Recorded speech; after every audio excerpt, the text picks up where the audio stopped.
We are in the season of Lent, meaning that we are getting closer to Easter. And so I thought we could take a few Sundays and talk about the last week of Jesus.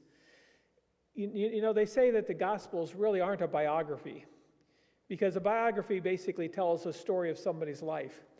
And the Gospels aren't exactly organized that way, because they don't tell a lot about Jesus' life. You know, what do we know about Jesus' childhood? We know about his birth. We know one little story of when he was 12 years old, but we don't know much else. Actually, the medieval writers actually wrote some books to try and fill in all the details for people that, inquiring minds want to know. And they were about as reliable as the National Enquirer is today, because they told stories about how, Jesus was on the bank of a river and he was making little clay pigeons. He decided that wasn't good enough, so he clapped his hands and they turned into real birds and flew away. All of that is just apocryphal stuff. It's not written by anybody who really knew Jesus, but people, wanted to know more stories. But that's not what the gospel was about. The gospel was about Jesus coming as the Messiah and giving his life for us. And so it portrays his character as an example for how to live. And then it spends a lot of time on that last week as the story of Jesus is coming to a climax and where they are getting ready to kill him. And then they kill him, bury him, and he rises again. And so it's telling the story more of a theological history of Jesus than a complete biography of Jesus. And so there's a lot of information about that last week in the Gospels. And so I thought we should go through that and talk about some of the things that happened.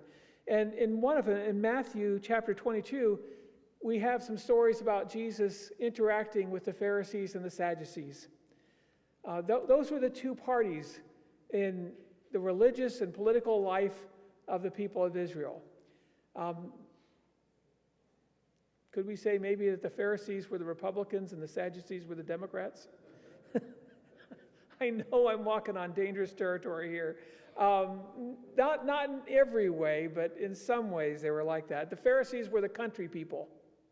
They were the Galileans and the Judeans away from the big cities.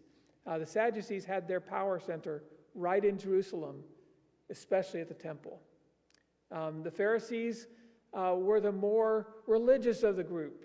They believed in the whole Bible, the whole Old Testament, whereas the Sadducees just accepted the first 5 books. So in some ways they were like that. But when Jesus came to Jerusalem, he had to deal with both of them. And so they wanted to put a stop to him too. And so we see that they came and they tried to ask questions to trap him. And so we've got a big chunk of scripture here. Matthew 22, starting with verse 15 and going all the way through the rest of the chapter. It's people coming in groups to Jesus to say, okay, let's ask you some questions that are really hard. Let me give you an example. Let's take the first one, verses 15 to 22. Then the Pharisees went out and laid plans to trap him in his words. They sent their disciples to him along with the Herodians. Teacher, they said, we know that you are a man of integrity and that you teach the way of God in accordance with the truth. You aren't swayed by others because you pay no attention to who they are. Tell us then, what is your opinion? Is it right to pay the imperial tax to Caesar or not? But Jesus, knowing their evil intent, said, you hypocrites, why are you trying to trap me? Show me the coin you used for paying the tax. They brought him a denarius, and he asked them, whose image is this, and whose inscription? Caesar's, they replied. Then he said to them, so give back to Caesar what is Caesar's, and to God what is God's. When they heard this, they were amazed. So they left him and went away. As I looked at this passage, I decided the title of the sermon would be The One Who Has All the Answers, the one with all the answers. Because Jesus had answers that went beyond just basically telling the truth or answering the question. All of his answers turned into a lesson that was a powerful lesson. And in fact, it turned into a lesson in just a few words that would take other people a whole sermon to tell. There are questions that are dangerous to answer. Some questions are dangerous to answer. You see this, we just went through the presidential campaign, and you see this, and you see it with all different parties and all different political animals, that nobody wants to answer any questions. Have you noticed that? You don't ever hear anybody just answer the questions. And that's because questions can be dangerous to answer. You know, a politician can be asked a question like, in 15 years, the Social Security system is going to run out of money. What are you going to do? Raise taxes or cut benefits? What politician is going to give an answer to that one? We don't have anybody with the courage to answer that question. And if we did, we wouldn't elect them. Because if they say, well, I'm going to cut benefits, then everybody who's getting benefits is going to say, well, that's one guy I'm not going to vote for. And if they say, well, we're going to raise taxes, then everybody says, oh, I'm not going to vote for that guy. And so what do? Well, there's a lot of techniques that they use. They'll get asked a question, and they'll say, well, so-and-so. The real question you ought to be asking is, and then they'll give another question, and they'll answer that. It's always easy to do an interview when you ask yourself your own questions that are the easier questions. Or they'll say something like, implying that the guy's too dumb to understand. Well, that's a very complicated question, and we could deal with that if we had more time, but really what we really ought to be talking about, and they'll go off on some tangent. Or they'll put it on just an opportunity to attack the other guy who's running against them. Well, before I answer that question, let me say what my opponent has done. And then they'll just talk about them. Or they'll just give some gobbledygook. Like, that is a very important question. And it is a problem. And we've got to get serious about this. And once I'm elected, I'm going to set up a blue ribbon panel. And we're going to study this issue and come up with something that will please everyone. And it'll save the issue. And everybody will be happy. And we will have a great and wonderful world after that. And they haven't said anything. Because some questions are dangerous to answer. Do you think this was a dangerous question to ask Jesus? If there was one thing all the Jews could agree on, is that they hated the Romans. They were subjugated by them.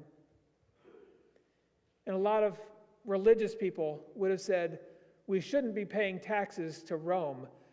We are people of God. We should just be giving our money to God and no one else. And there's nothing in the Old Testament that would say you don't pay taxes. But they would say, they would find some religious reason why this was a terrible thing. So if Jesus said, go ahead and pay the taxes, he's automatically alienating a bunch of people. But if he says, don't pay the taxes, which would be the religious expedient thing to say, he's putting his life in danger. Because if there was something the Romans really thought was important, kind of insisted on, it was that you pay taxes. They didn't care if you worshiped another god or something like that. They allowed the Jews to do that because otherwise the Jews went crazy every time they tried to stop them. But they wanted those taxes. So what is Jesus going to do?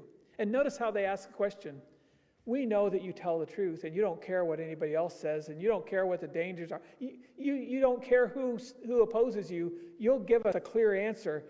Should we pay taxes? Wink, wink. You're not afraid of the Romans, are you? And so what does Jesus do?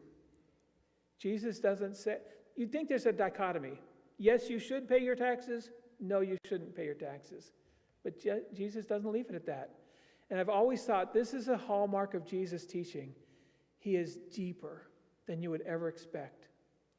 In fact, a lot of times you may not get the whole answer because he means something even deeper than you know. And so what is his answer? First he says, why are you trying to trap me? He calls them out.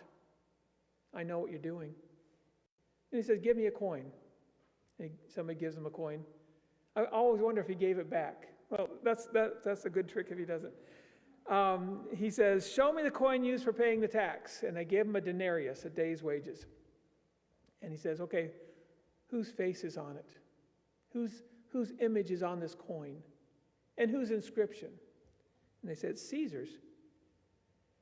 And he says, give unto Caesar what is Caesar's. To start. This is their economic system. They set this system up. This is the world system. Like it or not, you're part of that world system. You are playing in your economy with the coins that have been minted by Rome. So pay what belongs to Rome, is his answer. And that would have been a brave answer. It would have been a good answer, a truthful answer, but he didn't stop there. Jesus' answer was truthful and confrontive. He didn't stop there. He said, give unto Caesar what is Caesar's, and unto God what is God's.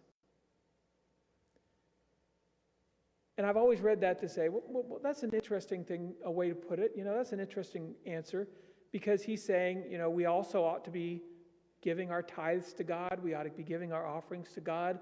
So he's turning it around into a lesson for them. Until years later, long after I was already a pastor, long after I missed it in seminary and everything, where I heard a pastor say, who bears the image of God? Whose image is on this coin? Caesar's. Okay, give to Caesar what is Caesar's, and give to God what is God's. Where do we find the image of God? From the very first chapter of the Bible, we find out that the image of God is borne by all of us. And so basically he's saying, give the tax to Caesar, but then you better give yourself to God. And he's saying to all these Pharisees, you're not. The image of God is such an important concept in the Bible. It's used all the way through the Bible to say that there is something sacred about human life. That's why believers have always looked at the scriptures and said, we've got to put human life in a different category than anything else. And it should be protected. It's serious business. Because we were made to be God's companions. That's our purpose.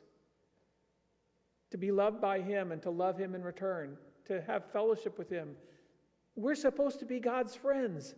Isn't that an amazing thing that you are called to? And because of that, you are made in his image. You are made to be like a little God. You are made in his image. And because of that, you are sacred. You're more important than all the riches of this world. What Jesus is in effect saying is, it's a small thing to question whether you should pay taxes. Just pay the taxes and get it over with. But there's a bigger issue here, that you're not giving yourself to God. You are not giving yourself, and you belong to him because you are made in his image. They were trying to kill God while they're squabbling about these little things like taxes. Remember one time they had to pay taxes, and Jesus said, basically, that he was exempt from taxes because he's the Son of God. He didn't have to pay the temple tax. But he said, in order not to give offense, go fishing, Peter. He did. And he said, open the fish's mouth and take out the coin and give it to pay taxes for you and me. It wasn't a big deal. God can deal with the financial stuff. The real question is, are you the one who bears the image of God and belongs to him, therefore? Are you giving yourself to him? It took me a lifetime before I realized that. And I realize it now. It's like that was there all the time, and I never saw it because Jesus' answers are so deep. Well, Matthew 23 goes on. It says, that same day, the Sadducees who say there is no resurrection came to him with a question. Teacher, they said, Moses told us that if a man dies without having children, his brothers must marry the widow and raise up offspring for him. Now there were 7 brothers among us. The first one married and died. And since he had no children, he left his wife to his brother. The same thing happened to the second and third brother, right down to the 7th. Finally, the woman died. Now then, at the resurrection, whose wife will she be of the 7, since all of them were married to her? Jesus replied, "You are in error because you do not know the Scriptures or the power of God. At the resurrection, people will neither marry nor be given in marriage. They will be like the angels in heaven. But about the resurrection of the dead, have you not read what God said to you? I am the God of Abraham, the God of Isaac, the God of Jacob. He is not the God of the dead, but of the living." When the crowds heard this, they were astonished at his teaching. Here again, an amazing story that Jesus tells that goes beyond just answering the question. About the Sadducees. The Sadducees only accepted the books of Moses as divine. So Genesis, Exodus, Leviticus, Numbers, and Deuteronomy. The rest of the Old Testament they threw out. So they were the ones that didn't really have a high view of the inspiration of Scripture. And because of that, they rejected things like, here it says there's no resurrection, meaning there's no afterlife. They rejected the afterlife, meaning heaven and hell. They didn't believe in that because there is no life after death. They rejected angels and demons and the Messiah. They didn't believe any of that stuff. One way you can remember that this is what they believed is the Sadducees didn't believe in heaven. That's why they were sad, you see. So that's an old story, but it's a good way to remember. They didn't believe any of that stuff. And so they probably were using a rhetorical device here that they had used against the Pharisees many times. Like, life after death can be crazy because, here's this situation. The Jews did have a history of polygamy, with one man marrying many women. King David and King Solomon, they had so many wives. And, like one kid in Sunday school said, he had a lot of wives and porcupines. No, they had a lot of wives and concubines. And they had that history, but they never had a history of one wife marrying many husbands. It's kind of interesting how people think polygamy is okay. But polyandry, the idea of one wife marrying many husbands, that's radical. If you read the Bible, the original plan was a man would leave his father and mother and cleave to his wife. God's plan was that every man should have his wife and every wife should have her husband. That it's monogamy was the original plan. God allowed other forms, but God never prescribed them. God never commanded them. And you can see all the way through the Bible, all the trouble it caused. There's a story of, what is the penalty for polygamy? Or what's the penalty for bigamy? 2 wives. And that's not against wives. That's just saying one wife can be a blessing. 2 wives is almost always a problem. And I shouldn't admit it, but we watched that Sister Wives show. I don't know if you've watched it. And it always kind of was grating to me that they were always presenting this polygamy as just a wonderful way of living. And it blew up on them. And it has fallen apart. And it fell apart for just the reasons you would expect. Feelings of jealousy, feelings of loneliness, feeling of not being in the inner circle. You would expect that because you're treating somebody always as less important. But they've had a history of this polygamy, but never one woman being married to many men. That would have been just unthinkable for them. For some reason, the opposite is bad. And so the Sadducees say, this could happen. A man could marry a woman, and then he could die, and his brother could marry her, and then he could die, and it could be really bad. It could be 7 of them. I would start thinking there's something about this woman that maybe if I were the 7th brother, I'd be like, I don't know if this is a good idea. He got some kind of a Black Widow serial killer here. And but anyway, there's no implication of that. They just all died, and then she died. And who is she going to be married to?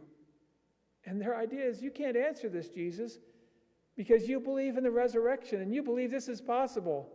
They didn't believe it because they figured everybody just was dead and they never came out of their grave. They were sad, you see. But they said, Jesus, you believe in the resurrection, so what's the answer here? Jesus answered all of their misconceptions. He didn't just deal with the marriage issue. The marriage issue, he says, is that marriage is not a thing in heaven. One time I was preaching and I said, there's not going to be any marriage in heaven, and I think now I know why. And people started laughing. I didn't mean that it was a bad thing. I guess it came across the wrong way. Everything that's wonderful about marriage, and for me, Jill is the greatest blessing God has given to me. Everything's wonderful about marriage. I think we are going to find that heaven has even greater depth of relationship. It's not going to be less. People say, well, I know my loved ones in heaven. Not only will you know your loved ones, you will know the people you've never met. Do you remember the rich man and Lazarus story? The rich man looked up into heaven and he saw Lazarus and he saw Abraham. How did he know Abraham? You think they have name tags in heaven? He just knew him. Father Abraham, send Lazarus to dip his finger in water and cool my tongue. He knew him. So I don't think you're just going to know your loved ones. You're going to know everybody. And so I think the depth of relationships we'll have in heaven will put anything we have here on earth to shame. And that's his answer there. But he didn't stop with that. Look how he puts it. You are in error because you do not know the Scriptures or the power of God. He's saying you don't know the Scriptures because you reject most of the Scriptures. And you don't know the power of God, that he could raise us from the dead either. At the resurrection, people will neither marry nor be given in marriage. They will be like the angels in heaven. There will be something far beyond what we experience on this earth. But about the resurrection of the dead, now he deals with the real issue that they've always argued with the Pharisees about. About the resurrection of the dead, have you not read what God has said to you? And then he goes all the way back to the books of Moses, because those are the only ones they'll accept. I am the God of Abraham, the God of Isaac, and the God of Jacob. He is not the God of the dead, but of the living. Why is this important? Unless we know the history of this, we'll gloss over that and not realize it. Jesus just used the books of Moses. In fact, he just used the story of Moses, where God said to Moses, I am the God of Abraham, Isaac, and Jacob. And he said, notice, he didn't say, I was the God of Abraham and Isaac and Jacob. I am the God. He is not the God of the dead, but of the living, meaning Abraham, Isaac, and Jacob still live. And when the crowds heard this, they were astonished at his teaching. He just would zero in on exactly what needed to be said, and in just a few words, he would turn it around. I think this just shows there is something special about Jesus. There is a mind here that you hear what he says, and in a few words, there's so many layers of what he has taught. Let's go on to the next one. Now the Pharisees are like, well, let's try again. The Sadducees failed, so let's try again. Hearing that Jesus had silenced the Sadducees, the Pharisees got together. One of them, an expert in the law, tested him with this question, Teacher, which is the greatest commandment in the law? Jesus replied, Love the Lord your God with all your heart, with all your soul, with all your mind. This is the first and greatest commandment. And the second is like it. Love your neighbor as yourself. All the law and the prophets hang on these two commandments. Jesus had no hesitation saying that there was a greatest commandment. Commandments have to be ranked. And that's a good thing for us to remember. Commandments have to be ranked. Every command of God is a command of God. But there are some commands that are more important than others, and it's good for us to remember that. All sin is sin. I'm not saying that it's different, but there's some sins that are worse than others. There's nothing that says that all sin is the same. All sin will separate us from God, but there are some things that are commanded that are more important than others. when I was in one class that talked about the law, they gave this example. If you're walking down the street, you can see in the backyard of somebody's house, a child falls into the pool and is drowning. What do? If you want to be legal, you just keep walking, because you're not supposed to go on somebody else's property. That's trespassing.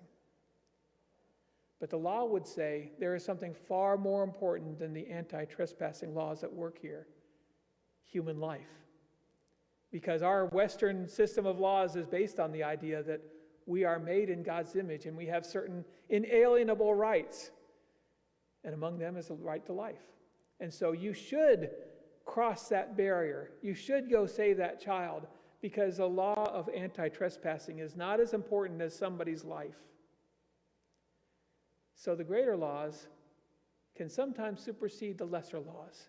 And so it's good for us to ask the question, what is the greatest law of all? And Jesus had no problem with naming what it was. Love the Lord your God with all your heart, soul, strength, and mind. That's the most important thing. But then he added, love your neighbor as yourself. It's easy to pretend that you love God because, God doesn't come down and tell you something to do and you have to do it. You can always take his scripture and kind of twist it into what you want it to say. So you can pretend to love God. But Jesus wanted to make sure they realized that a part of loving God was loving the people that God loves, because they are made in God's image. You think I might be overemphasizing this. Isn't that what James did when he was talking about the tongue? And he said, with the tongue we praise God and we curse man who is made in God's image. My brothers, this should not be. So, the most important command is love God, but you can't have that command without the second most important, love your neighbor as yourself. And he said all the law and the prophets hang on these two commandments. Everything else, all 10 commandments fit in that. Pretty much roughly the first 4 commandments are the first commandment. The next 6 are the second commandment in the way we treat other people. So Jesus is saying the greatest commands are all about relationships. Why?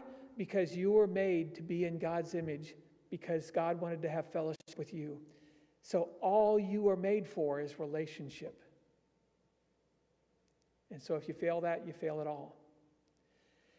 If we don't rank commandments, we get into the position where we are minoring on majors and majoring on minors. And that's what Jesus accused the Pharisees of. If you're going to be a hyper-legalist, then you're going to have to take every commandment as being a life and death issue. And so they would boast about the fact that they would tithe their spices. If they grew some rosemary and they dried out the rosemary and chopped it all up and they got this rosemary to be ready to cook some dinner, they would take 1/10 of it and they would set it aside and give it to the temple. And they'd give 1/10 of that tithe. Anybody ever have one of those chia spice gardens? Can you imagine chopping it all up and drying it and then just measuring out 1/10 of it and bringing it to church? Don't bother. That's probably not that important. Jesus said, you tithe your spices, but you've forgotten the more important issues of justice, mercy. He said, you should have done the former and not forgotten the latter. The most important thing is all about the relationships. Love God and love people. And we are commanded to do that. So he answered their question, and they didn't have anything to respond to it. But then Jesus decided, I'm going to ask the question. While the Pharisees were gathered together, Jesus asked them, what do you think about the Messiah? Whose son is he? The son of David, they replied. He said to them, how is it that then David, speaking by the Spirit, calls him Lord?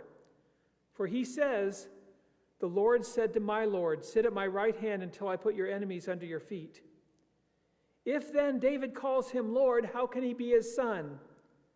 No one could say a word in reply, and from that day, no one dared to ask him any more questions. What Jesus is asking is a question harder than any of them asked, and the implication of it is more important. Many prophecies called the Messiah the son of David because he would be descended from David, and that's what Jesus was. It seems that even Mary's side and Joseph's side, he was descended from David, so that he fulfilled that prophecy. But they all knew the prophecies, and so whose son is he? Oh, he's the son of David. But then Jesus quotes Psalm 110. And Psalm 110 implies that the Messiah pre-existed David. The Lord said to my Lord, sit at my feet until I make your enemies a footstool, or sit at my side until I put your enemies under your feet. The Lord said to my Lord. The Lord said to my Messiah, sit at my right side. David called the Messiah Lord. And you don't understand how bad this is until you realize that for the Jewish culture, for the Jewish faith, your ancestor was always worthy of greater honor. You always put them up on a pedestal higher than you. That was just the way it was. No exceptions. That's how you lived. And your descendants would put you on a higher pedestal than themselves. It just went that way the whole way down. So you always honored Moses and David and Abraham and Isaac and Jacob greater than yourself because they were your ancestors. And so his question implies something really interesting. How could David call one of his descendants his Lord? It just does not compute. It blew their minds. They're like, they couldn't even answer. They couldn't even hazard a guess about all of that. And the idea that Jesus is getting to is, he is descended from David, and yet he existed before David. So he is worthy of greater honor, even though he is descended from him. How can that happen? John 1, in the beginning was the Word, and the Word was with God, and the Word was God. The same was in the beginning with God. And then the Word became flesh and lived for a while among us. That's how he could be his descendant. Because he was born of a virgin in David's line, but he also existed way before David was ever born. Jesus pointed this out a little bit more clearly in another place where they were talking about how Abraham is our father. And Jesus said, Abraham saw my day and he rejoiced. And they said, how do you know? You know, you're not even, what do they say? You're not even 50 years old and you know Abraham? And that's where Jesus said, before Abraham was born, I am. Which is bad grammar on purpose. Before Abraham was born, I am. Before Abraham was born, ego ami, which if you read the Greek Old Testament that was translated from the Hebrew, the one that they were using at the time of Jesus, is what God called himself to Moses. Before Abraham was born, I am. God said to Moses, my name is I am. Tell them I am sent you. Ego ami. And that's what Jesus said here. Before Abraham was born, I am. And that's when they picked up rocks to kill him, because they knew exactly what he was saying. He was saying, I am the God of Abraham, Isaac, and Jacob. So I looked at this passage and it's like, Jesus knew all these answers. Isn't that comforting to know? In this world where it doesn't seem like you can trust necessarily all the scientific studies that are done, where you can't certainly trust the politicians, you can't trust the media to report things honestly and clearly, you can't trust medical profession all the time, you can trust everything that's on TikTok. That's fine. Everything on TikTok is true. But besides that, what else can you trust? Of course, you can't trust anything on TikTok. The internet has an answer for every question, and almost all of them are completely wrong. And yet we have one who has all the answers, and he's always right, and he's always deeper than you'd ever expect. I think of the stories of Jesus and his teachings, where the woman's caught in adultery, and they threw her at Jesus' feet. They didn't care about that woman one bit, but they said, she was caught in adultery in the very act. The law of Moses says we should stone her to death. What do you say? Are you going to say, let's have mercy on her, like you're always talking about all this love stuff? Or are you going to say, let's kill her, like the law of Moses says? And Jesus said, okay, he who is without sin casts the first stone. He answered truthfully. He upheld the law of Moses, but he also called them out for their hypocrisy. You think you have a right to judge her? I'm the one that can judge her.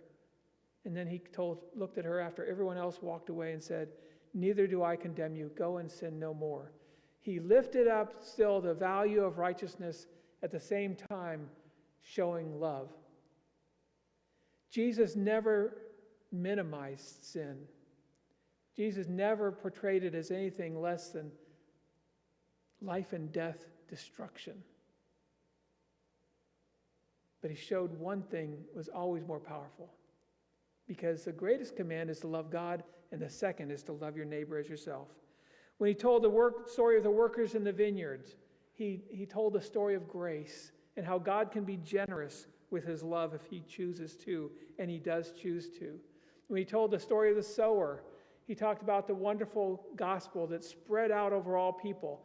And it just depends on whether your heart is receptive to that and how you respond to that.